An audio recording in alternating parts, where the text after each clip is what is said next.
So with that, ladies and gentlemen, at this juncture, I'm pleased to welcome on stage for the welcome address, Senior Minister of State, Ministry of Finance and Ministry of Transport. Please welcome SMS Chee Hong Tat. SMS Chee, please.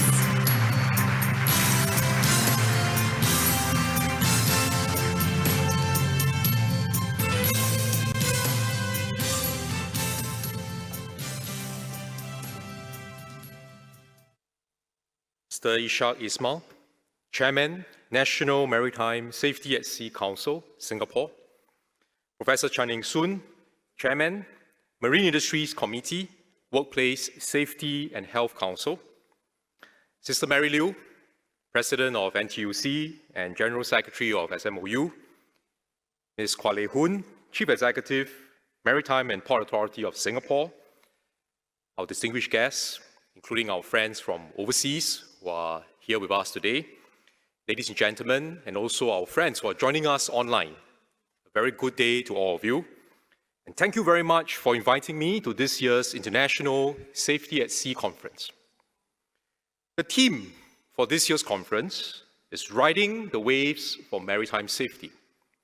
It is appropriate for our tripartite partners to focus on this important topic because safety must always remain our number one priority, especially as we emerge from 2.5 years of the COVID-19 pandemic. Maritime Singapore has remained resilient. In fact, I would say it has become stronger than before. And there's good potential for further growth and expansion. Our seafarers, our maritime workers, they have adapted well to enhance border health measures and safety protocols, including for crew change and vaccination. And these were developed together with our tripartite partners. Our hub port and our International Maritime Centre played a key role in enhancing Singapore's connectivity with the world and to keep essential supplies flowing, including during the pandemic. We are continuing with our investments for the future to digitalize and to decarbonize our maritime industry. COVID-19 has catalyzed changes in different aspects of maritime operations. Maritime companies were able to innovate, to leverage technology, and enhance their work processes during the pandemic. Let me give you some examples. Engineering companies employed drones to carry out ship inspections, which enhance operational efficiency and reduce the need for inspectors to board vessels.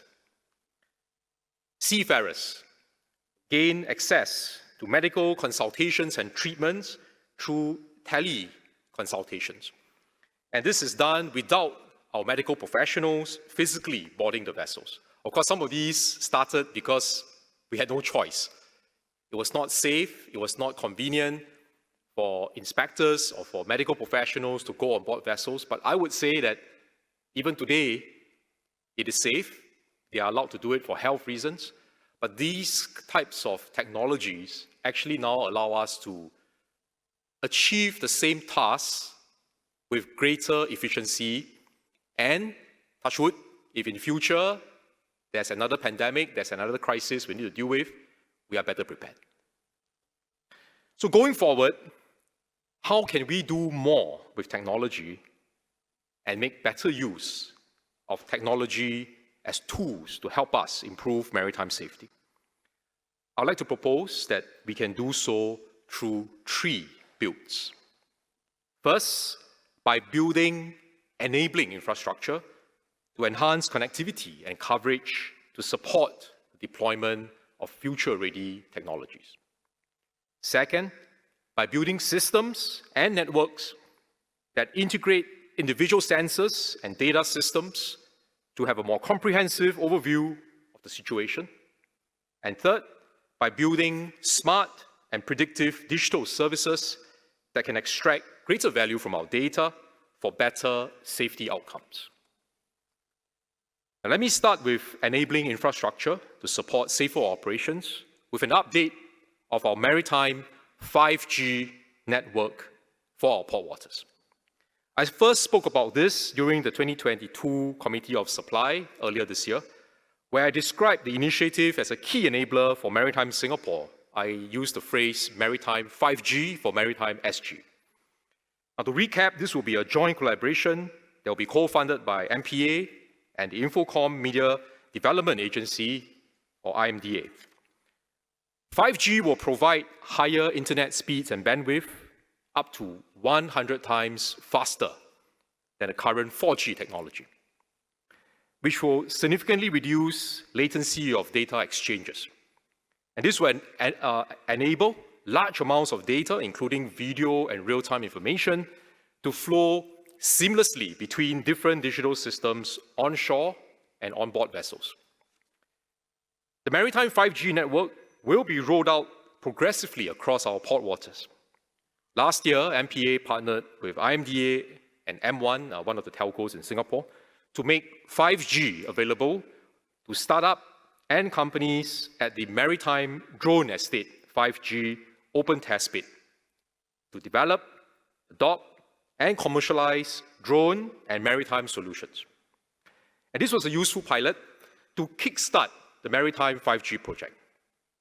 But we are not going to stop there because we know this technology allows us to do a lot more than just test bid and pilot with drones. So through an MOU between MPA and IMDA earlier this month, M1 has successfully secured a grant from both agencies to provide a 5G standalone network with full coverage of our port waters. So with this 5G standalone network, MPA will partner with M1 and interested companies to trial, develop, and deploy new maritime 5G use cases under the MPA Innovation Lab and IMDA 5G Innovation and Ecosystem Development Program. Now, our aim is to achieve full maritime 5G coverage in our anchorages, fairways, terminals, and boarding grounds by middle of 2025. With maritime 5G as the enabling infrastructure, we can then imagine many more new possibilities over the next few years. For example, we will be able to accelerate marine tech research and development, test bed new applications that can improve maritime and navigational safety.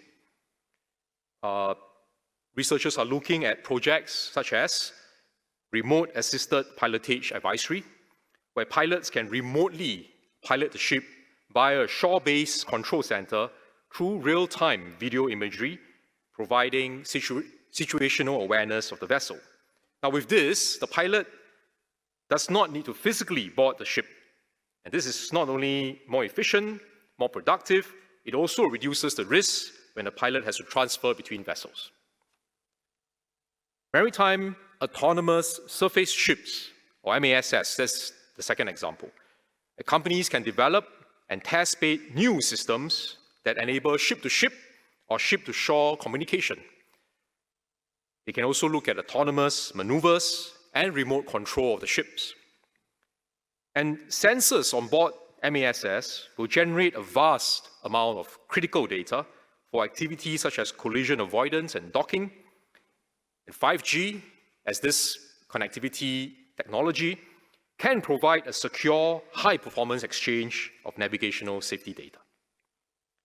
So I'd like to encourage companies to make good use of these upcoming infrastructure improvements, make full use of the maritime 5G infrastructure to develop technologies that can improve safety, that can enhance productivity, and can also improve the well-being of our workers.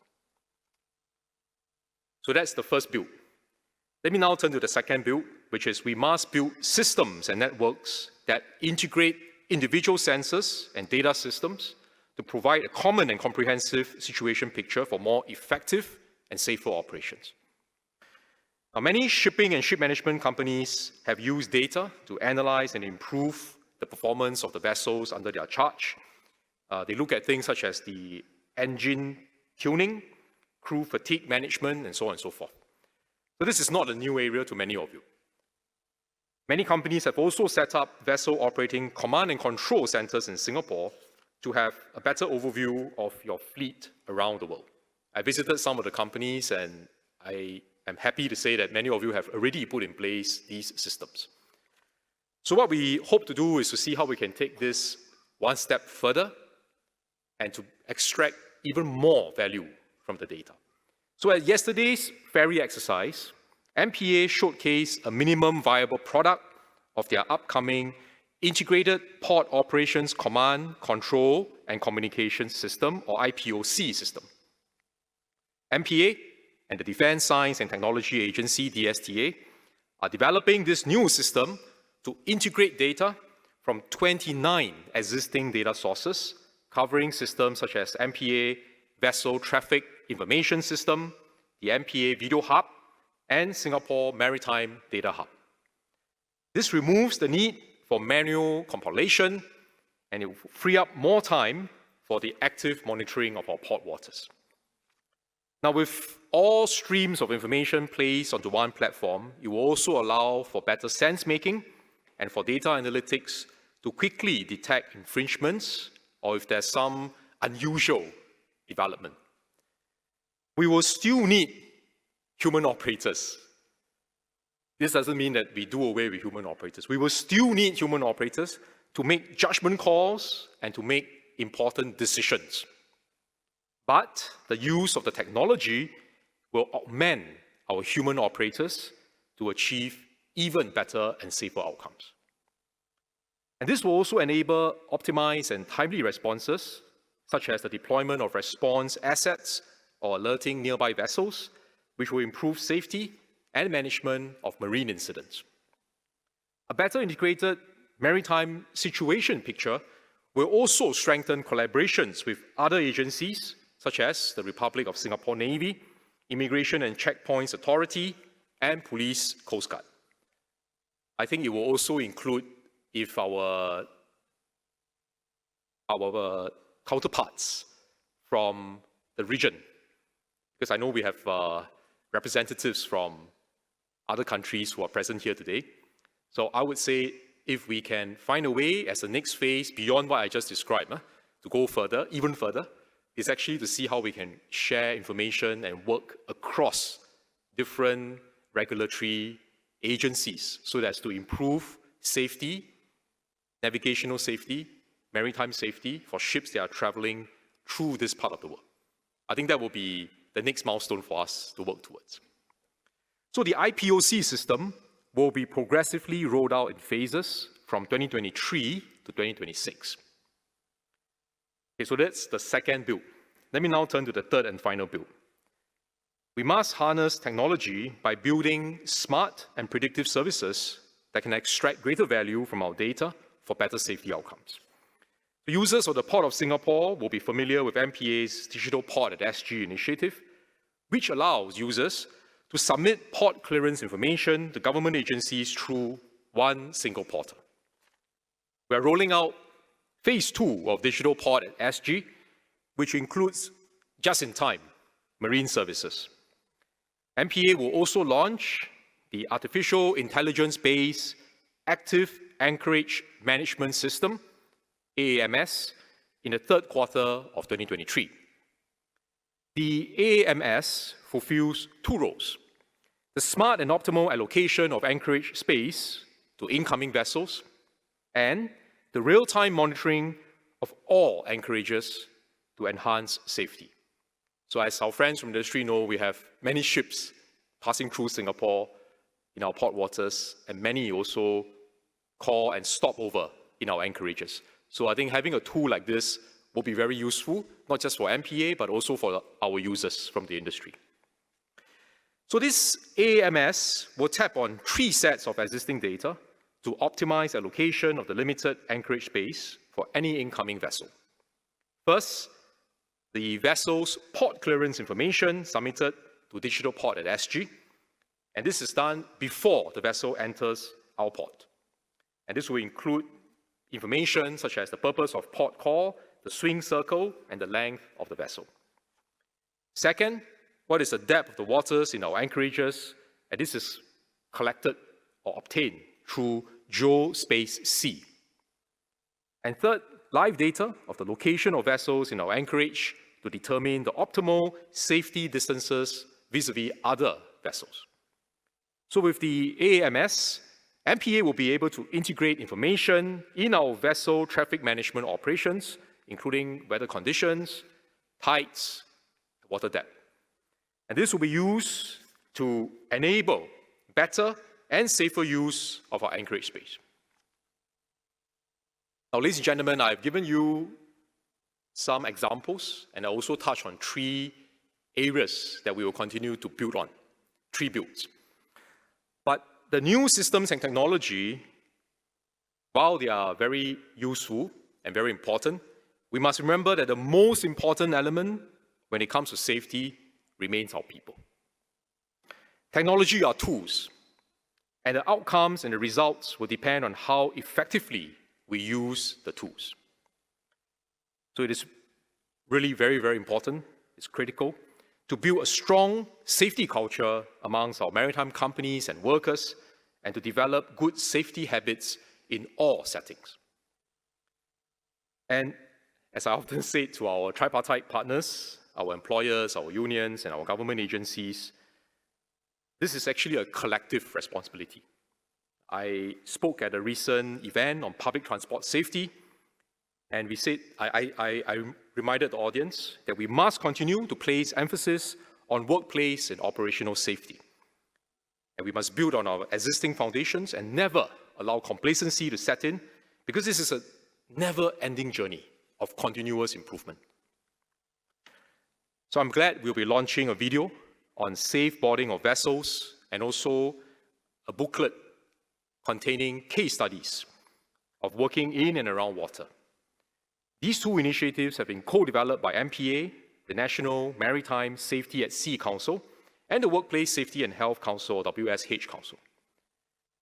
The 5-minute video will be screened at Marina South Pier and West Coast Pier, because these are piers where maritime shore-based personnel will be boarding ships at anchorages. And I think it's a good and timely reminder for them about what are some of these good safety habits. The case study booklet contains a description of 10 incidents, such as transfer to and from vessels, transport via barges, mooring, and diving operations. Now, each incident will be accompanied by lessons learned and recommendations. I think it's important we don't repeat the same mistakes that were made. And importantly, I think if we can derive some useful learning points and we can extrapolate to future areas of work that we need to deal with, I think it will be very, very helpful. And it's a resource that we will continuously add on with your input. So we welcome inputs from our workers, from our employers, from the industry, to help us, help the WSH Council, help MPA to continue to build on this collection of valuable experience, see how we can do even better over time. So the video and also the booklet will also be available online as a free resource. Okay, let me conclude. Ships and crew form the backbone of global maritime transport and trade. We must continue to innovate and harness technology, not because technology is a silver bullet by itself, but because it is a very important tool, a very important enabler that will help to augment our human workers to achieve even better outcomes. So we must continue to invest in technology to achieve efficiency gains and also to enhance the safety of our workers. And this is important because we want to make sure that we keep our workers safe so that they can return to their loved ones safely. Singapore also has a duty as a hub port and international maritime center to work with fellow regulators, port operators, maritime companies, unions, to continue to improve our safety protocols, our systems, our emergency responses. And this is not just for Maritime Singapore, but actually for the international maritime community. I hope our participants will be able to share and learn from one another about innovative ways to enhance maritime safety and to use this event as a platform, or maybe even as a launchpad, to catalyze further improvements. I wish everyone a fruitful time at this year's International Safety at Sea Conference. Thank you very much.